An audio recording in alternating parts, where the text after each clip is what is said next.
Good evening to my all student. मेरे प्रिय विद्यार्थियों सभी को नमस्कार। आज हम औसत के टॉप 10 लेवल के क्वेश्चन को हल करेंगे जिनका नाम मैंने टॉप 10 रखा है।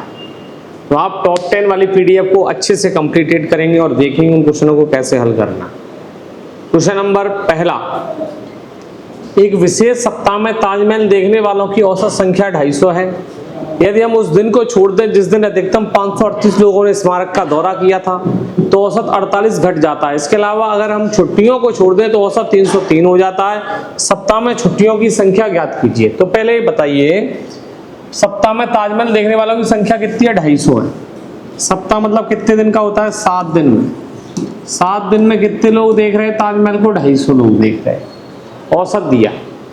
यदि हम उस दिन को छोड़ दें जिस दिन अधिकतम 538 लोगों ने स्मारक, उस दिन को तो छोड़ना ही जिस दिन 538 लोग दौरा करने गए, तो औसत 48 घट जाता उस दिन को। तो एक दिन का औसत 48 घट रहा है, 7 में से एक दिन का घटा देना 48।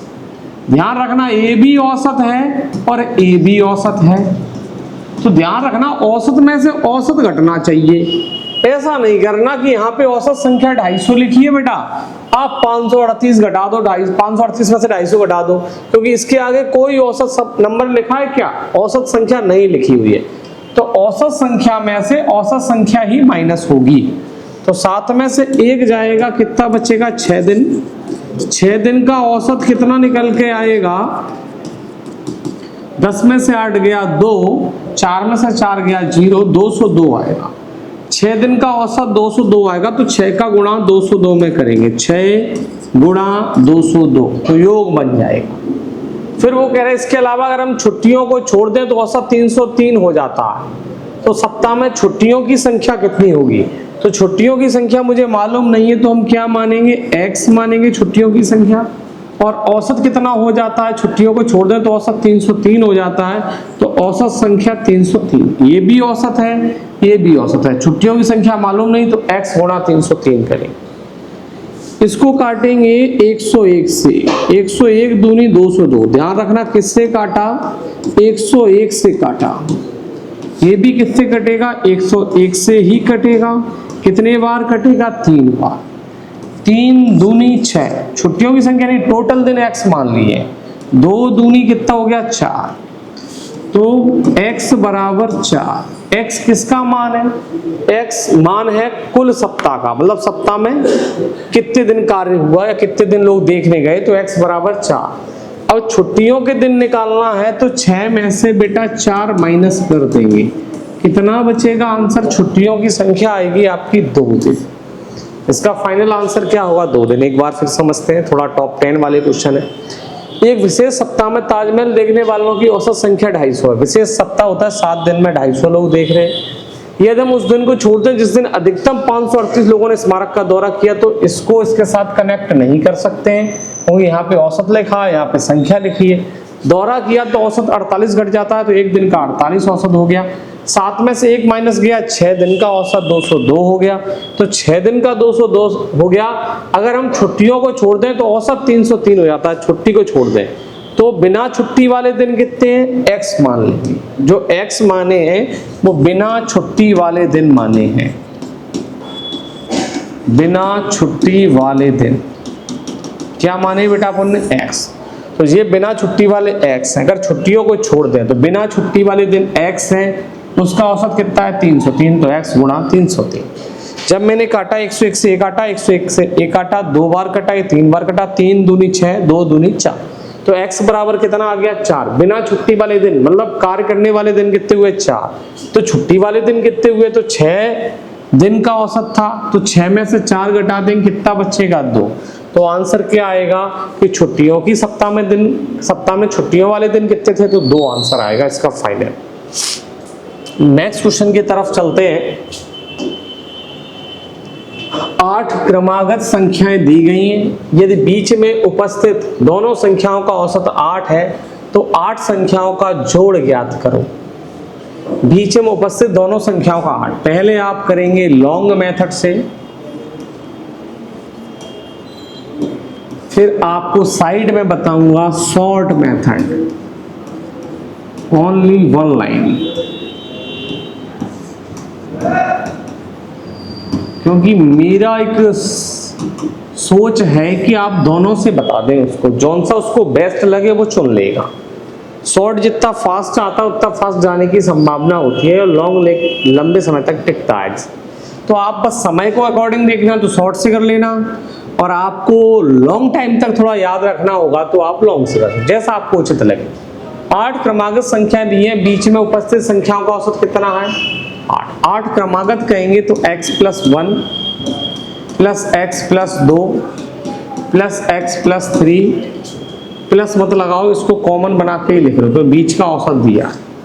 तो x + 1, x + 2, x + 3, x + 4, x + 5, x + 6, x + 7, x + 8। 8 संख्याएं हो गई। अब आपको एक चीज दिख रहा होगा, 3 तो ये आगे की हैं, 3 आपको ये आगे की दिख रही होंगी और 3 ये पीछे की दिख रही होंगी। तो बीच में जो संख्या है वो कौन कौन सी दिख रही है? बीच वाली संख्या है x + 4 और x + 5। ये तो कह रहा है बीच में उपस्थित दोनों संख्याओं का औसत 8 है। तो कौन कौन सी निकली? x + 4 plus x + 5। कितनी संख्याएं बीच में? 2, तो बटे में 2 लिख देंगे। औसत कितना दिया है? 8, तो बराबर में 8 लिख देंगे। x और x कितना होगा? 2x। 5 और 4 कितना होगा? 9, और 2 का गुणा 8 में करेंगे, 8 दूनी 16। 2x बराबर कितना होगा? 16 - 9। 16 में से 9 गया 7, तो x का मान कितना आएगा? 7/2। हमें क्या करना है? तो 8 संख्याओं का जोड़ ज्ञात करना, मतलब सभी संख्याओं का योग निकालना है। तो 1 2 3 4 5 6 7 8 x है, तो 8x लिख देंगे, प्लस 1 2 3 3 6 4 10 5 15 6 21 7 21 7 28 और 8 36 आ जाएगा। अब हम क्या करेंगे? 8 गुणा x की वैल्यू कितनी है? 7/2 प्लस कितना हो जाएगा? 36। 2 से काटेंगे, 2 चौको 8, 4 7 कितना होगा? 28।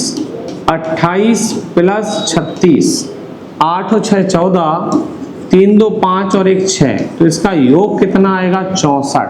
ऑप्शन में है 64, बिल्कुल है, इसका आंसर ए वाला करेक्ट होगा। अब तुमको वो ट्रिक बता रहा हूं जो एक लाइन में हो सकता है, उसका शॉर्ट्स बना सकते हैं आप, रेडी कर सकते हैं और उसको अच्छे से कवरिंग कर सकते हैं। देखिए, तो इसका शॉर्टकट मेथड क्या होगा? 8 क्रमागत संख्याएं दी गई हैं। कितनी संख्याएं दी गई हैं? 8। इनका औसत कितना दिया गया है? 8। तो 8 का गुणा 8 में कर दो, फाइनल आंसर। दोनों संख्याओं को आपस में मल्टीप्लाई कर दो, ये फाइनल आंसर आ जाएगा आपका 64। ये आपका लॉन्ग मेथड हो गया, वो आपका शॉर्ट मेथड हो गया। मैं मैथ को ऐसा कराने के प्रयास कर रहा हूं, आपका 20 में से एसएससी जीडी वाले 20 में से 20, हैंड कांस्टेबल वाले के 1-2 नंबर कटे, मुश्किल से नहीं कटे भी नहीं, एडवांस आने वाला है आगे और कवर कर सकते हैं। बस आपको टॉप 10 पे फोकस करना है, अच्छे क्वेश्चनों पे। नेक्स्ट क्वेश्चन की तरफ चलते हैं, उम्मीद है आपको समझ में आ चुका होगा। 2 संख्याओं का औसत m है, इनमें से एक संख्या n है, तो दूसरी संख्या क्या होगी? 2 संख्याओं का औसत क्या है? m है, एक संख्या n है, तो दूसरी संख्या क्या होगी? तो पहली संख्या हमने मान ली n, और बेटा दूसरी संख्या क्या मान लेंगे हम? दूसरी संख्या मान लेंगे x। अब x प्लस n, दोनों संख्या ले ली, एक x मान ली एक n मान ली। x प्लस n का औसत कितना? m। जो औसत दिया है वो बराबर में लिखा जाता है। कितनी संख्याएं? 2, तो बटे में क्या लिख देंगे? 2 लिख देंगे। तो फिर x बराबर 2 का m में गुणा करेंगे, 2m, n उधर जाएगा, काय का हो जाएगा? माइनस का। वो यही तो पूछ रहे हैं, दूसरी संख्या क्या होगी? तो इसका आंसर क्या आएगा? 2m - n। ऑप्शन नंबर कौन सा आएगा बेटा? ऑप्शन डी आएगा, 2m - n। ये इसका फाइनली आंसर होगा। ठीक है, क्योंकि पहली संख्या n दी है, दूसरी संख्या हम क्या बना देंगे x, तो x प्लस n दोनों संख्याओं के बटे में 2 बराबर है, x बराबर 2m minus n। Next question की तरफ चलते हैं। 3 संख्याओं का औसत 135 है, इनमें सबसे बड़ी संख्या 180 है और अन्य 2 संख्याओं का अंतर 25 है, तो सबसे छोटी संख्या क्या है? 3 संख्याओं का औसत कितना दिया? 135 दिया। एक संख्या कितना है? 180। तो एक 180 दिया, तो दूसरा क्या मानोगे? x। एक का अंतर कितना है? 25, तो एक x हो जाएगी, तीसरी हो जाएगी x प्लस 25। अंतर दिया हो भले, अगर आपको अंतर दिया गया है तो आप दूसरी संख्या को प्लस करके लिख सकते हैं, उससे फर्क क्या पड़ेगा? इन दोनों के बीच में तो डिफरेंट ही माना जाएगा। वो एक x प्लस 25 होगी, एक x होगी। अंतर दे दें या 25 अधिक दे दें तो आपको क्या करना है? दोनों कंडीशन में प्लस ही कर देना। तो एक 180, दूसरी x, तीसरी x प्लस 25। अब बटे में कितना लिख देंगे? 3 बराबर औसत कितना दिया है? 135। x और x कितना होगा? 2x। 180 और 25, 180 और 25 हो जाएगा 205। 135 का गुणा 3 में करेंगे, 3 5 15, 3 3 9 1 10, 3 1 3 और 1 4, 405 आया। 2x बराबर कितना होगा? 405 माइनस 205। तो बेटा 2x बराबर कितना बचेगा? 200 बचेगा। 2 का भाग 200 में लगाएंगे, 100 आएगा। x इक्वल टू कितना आएगा? 100। अब हम क्या करेंगे? सबसे छोटी संख्या पूछी गई है, तो सबसे छोटी संख्या 100 होगी, क्योंकि दूसरी 125 बन जाएगी और एक 180 बन जाएगी। तो सबसे छोटी संख्या क्या निकलेगी? इसमें से 100 निकलेगी। ये इसका आंसर होगा क्वेश्चन नंबर 4 का। नेक्स्ट क्वेश्चन की तरफ चलते हैं। अगला क्वेश्चन 5वां। जहीर खान जिनकी गेंदबाजी का औसत 12.4 रन प्रति विकेट है। जहीर खान एक भारत के बहुत बड़े गेंदबाज हुए हैं।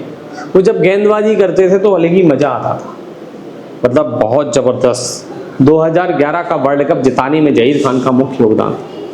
आज जहीर खान के ऊपर एक प्रश्न आया है कि जहीर खान जिनकी गेंदबाजी का औसत 12.4 रन प्रति विकेट है, वह 26 रन देकर 5 विकेट लेता है, जिससे औसत 0.4 घट जाता है, तो कुल विकेटों की संख्या कितनी होगी? तो हम क्या करेंगे? इसको हमेशा एलिगेशन मेथड से करेंगे। कौन से मेथड से बेटा करना है? Allegation method. हिंदी में बोलते हैं मिश्रण विधि। ठीक है, अब इसमें क्या करना है? जहीर खान का गेंदबाजी औसत क्या है? 12.4 रन प्रति विकेट। यहां पे कितना लिख देंगे? 12.4 लिख देंगे। 26 रन देकर 5 विकेट लिए, तो 26 रन में 5 का भाग दे दो आप। 5 25, कितना बचा? 5 25, 5 चौका 20, सॉरी 5 25 एक बचा ना, 5 दूनी 10, 5 25 एक बचा, 5 दूनी 10, 5.2 आ जाएगा। तो 5.2 यहाँ पे लिख देंगे। जो औसत दिया है वो एक साइड लिखना है, और रन में, विकेट का रन में भाग दे दोगे, तो 26 रन देकर 5 विकेट है, तो 5 का 26 में भाग दे दोगे तो 5.2 आ जाएगा, जिससे औसत 0.4 घट जाता। तो पहले औसत कितना था? 12.4, अब घट के कितना आया? 0.4। 4 में से 4 गया 0, तो कितना बचा? 12.0। 12.0 को 12 लिख देंगे। 12.4 में से 12 जाएंगे बेटा, कितना बचेगा? 12.4 में से 12 जाएंगे, 0.4 बचेगा। फिर 12 में से 5.2 घटा दो, 0.0। 10 में से 2 गया, 8 बचेगा। 11 में से 5 जाएगा, 6 बचेगा। 6.8 आएगा। यहाँ पे चिन्ह किसका लगेगा? रेशियो का। यहाँ भी 0.1 अंक वाला लगा हुआ है, यहाँ भी 0.1 अंक वाला लगा है, तो पॉइंट से पॉइंट क्या हो जाएंगे? कट जाएंगे। 4 एकन 4, 4 एकन 4, 4 7 28। यहाँ पर 17 आया, यहाँ पर 1 आया। अब क्वेश्चन क्या कह रहे हैं, कुल विकेटों की संख्या कितनी है, तो इन दोनों का योग कितना होगा, सब कुल विकेट निकालेंगे तो 17 और 1 18 यूनिट आ जाएगी, 18 यूनिट। या ऐसा कर लो, यूनिट बनाने की जरूरत ही नहीं है, इन दोनों का योग करना है गुणा जितने विकेट लिए थे उसका मल्टीप्लाई करना है। जहीर खान ने कितने विकेट लिए थे, 5 विकेट लिए थे, तो 18 गुणा 5 कितना हो जाएगा, 90 विकेट। तो क्वेश्चन क्या कह रहा है कि कुल विकेटों की संख्या कितनी होगी, तो कुल कितने विकेट गिरे थे जहीर खान ने अपने इस मैच के अलावा कितने विकेट लिए टोटल, तो आपका कितना आएगा, 90 विकेट लिए। तो आपको कुछ समझ में आया, एक बार फिर मैं फॉलो करता हूं। जहीर खान जिनकी गेंदबाजी का औसत 12.4 था, वह 26 रन देकर 5 विकेट लेते हैं, तो 26 में 5 का भाग देंगे, 5.2 आ जाएगा, साइड से लिख देंगे, जिससे औसत 0.4 घट जाता है। 12.4 में 0.4 घटाएंगे तो 12, मतलब पहले वाले औसत में से ही माइनस करना, बढ़ेगा तो भी पहले वाले से ही करना। और यहाँ से -4, यहाँ से माइनस करेंगे 6.8, पॉइंट से पॉइंट कट जाएगा, 4 1 जा 4, 4 1 जा 4, 4 7 जा 28, तो 17:1 आ जाएगा। 17 और 1 दोनों का योग कितना आएगा, कुल 18 आ जाएगा। तो जहीर खान ने कितने विकेट लिए थे, 5 18 55 90 विकेट आए। क्लियर हुआ, कुछ कमी रह गई होगी तो नेक्स्ट क्वेश्चन की तरफ चलते हैं। अगला क्वेश्चन, जसप्रीत बुमराह, यहाँ पे बुमराह लिख गया, यहाँ लिख लो बुमराह। जसप्रीत बुमराह का औसत रन प्रति विकेट 11.5 है, कितना है, तो हम क्या करेंगे, जसप्रीत बुमराह का औसत रन दिया है 11.5।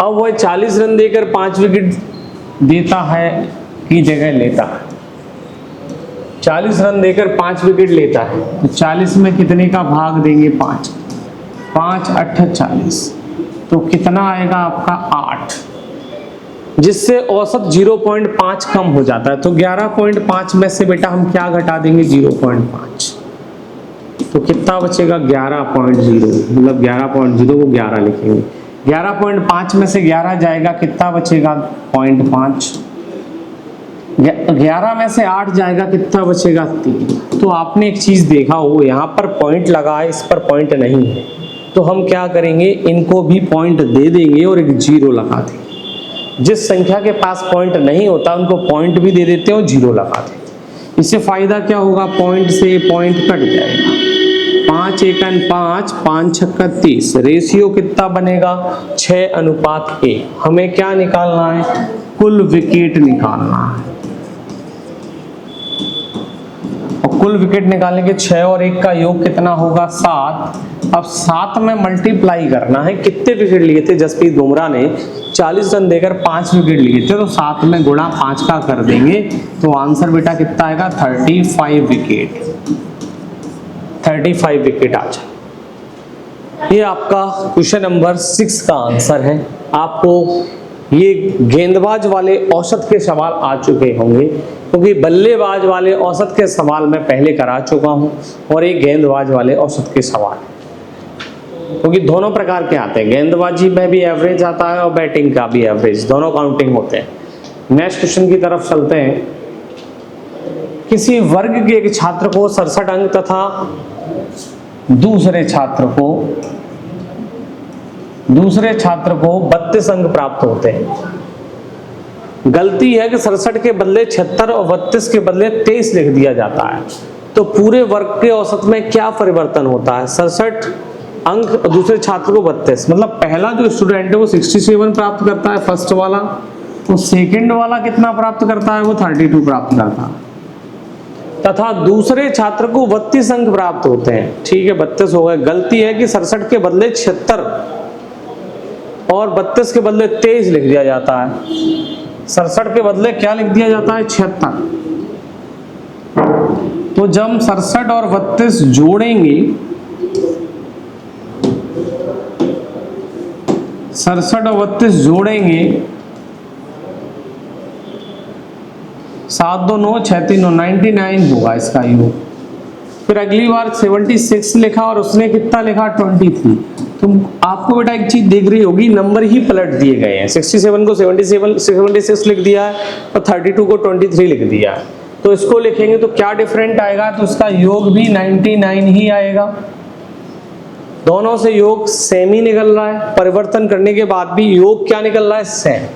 तो पूरे वर्ग के औसत में क्या परिवर्तन होगा, मुझे दिख रहा है यहाँ पर कोई परिवर्तन नहीं होगा। आ गया बात समझ में, कोई परिवर्तन नहीं। तो उनका ऐड हमेशा इक्वल निकलता है तो औसत भी इक्वल ही निकलेगा। तो इसका आंसर सी वाला दे देंगे, कोई परिवर्तन नहीं होगा। क्वेश्चन नंबर 8, संख्याएं A B C D E और एफ का औसत 58 है। A plus B plus C plus D plus E plus F. तो टोटल नंबर कितने 1 2 3 4 5 6 है।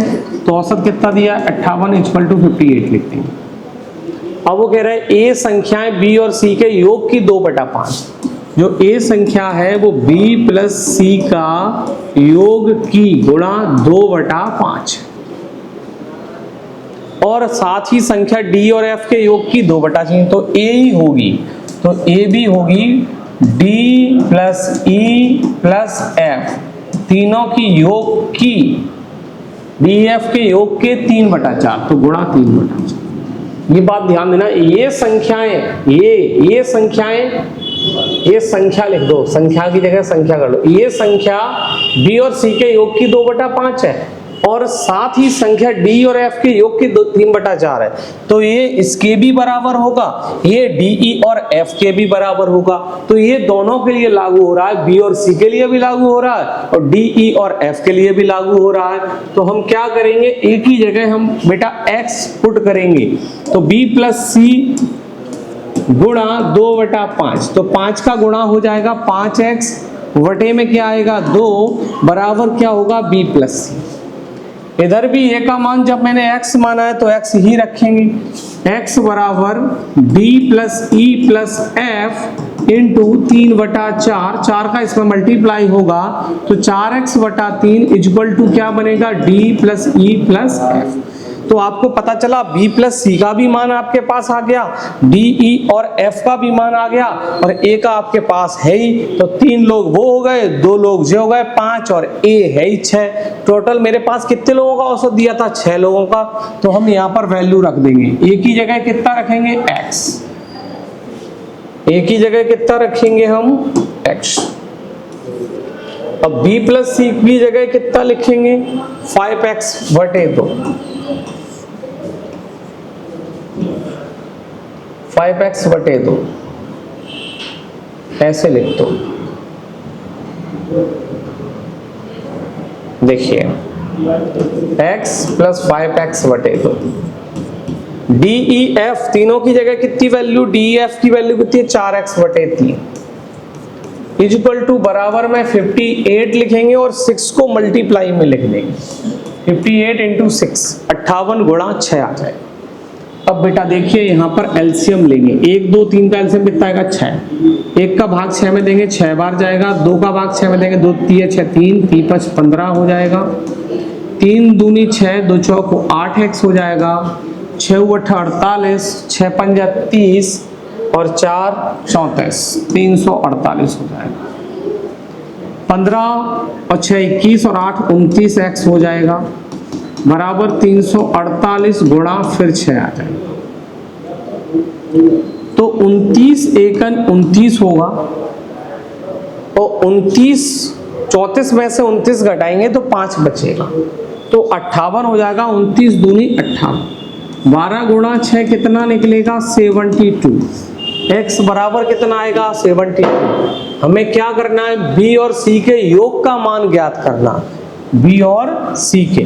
तो बेटा यहाँ पर और आना पड़ेगा 5 गुणा x का मान कितना है 72/2 इक्वल टू क्या होगा b प्लस c हो जाएगा। 2 3 6 2 6 12 कट गया, 5 का गुणा 36 में करो, 5 6 30 5 15 और 3 18, 180 आ जाएगा।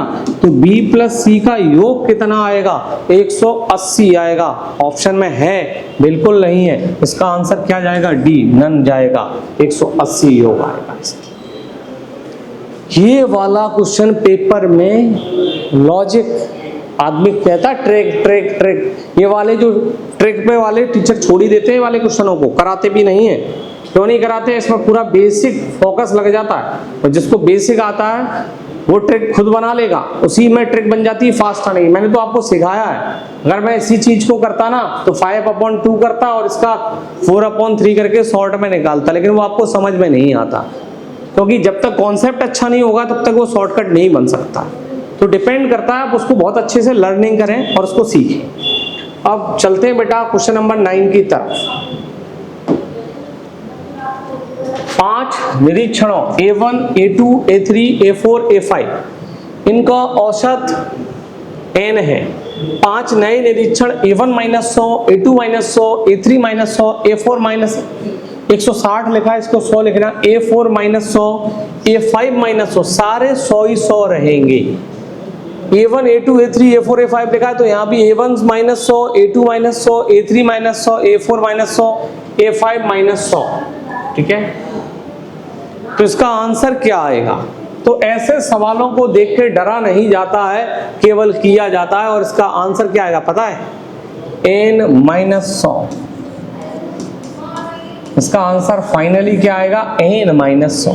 तो इन सब का मान किसके बराबर है? n के। तो इन सब का मान भी A1 की जगह n फिट हो जाएगा, n-100, A2 की जगह भी n फिट हो जाएगा, A3 की जगह भी n फिट हो जाएगा, A4 की जगह भी n फिट हो जाएगा, A5 की जगह भी n फिट हो जाएगा। सबकी वैल्यू निकलेगी कितनी? n-100। प्लस होता तो n+100 निकल के आ जाता। इसका डायरेक्ट आंसर देंगे n-100। इसका क्या ऑप्शन जाएगा? डी ऑप्शन जाएगा इसका। नेक्स्ट क्वेश्चन की तरफ चलते हैं।